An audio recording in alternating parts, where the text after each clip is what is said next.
વલસાડ જિલ્લામાં વરસ્યો ભારે વરસાદ. કપરાડામાં ભારે વરસાદથી મધુબન ડેમમાં 1 લાખ ક્યુસેક પાણીની આવક, જેને લઈ મધુબન ડેમના તમામ 10 દરવાજા ખોલી 85,000 ક્યુસેક પાણી દમણગંગા નદીમાં છોડાયું. પાણી છોડાતા દમણગંગા નદી તોફાની બની. પ્રશાસને નદી કિનારાના ગામોને સાવચેત કર્યા.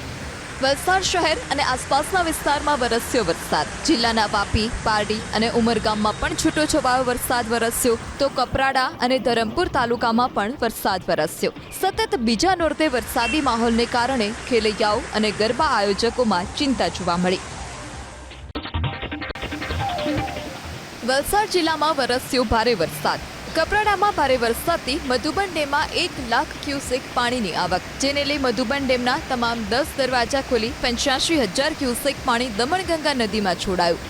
પાણી છોડાતા દમણગંગા નદી તોફાની બની. પ્રશાસને નદી કિનારાના ગામોને સાવચેત કર્યા.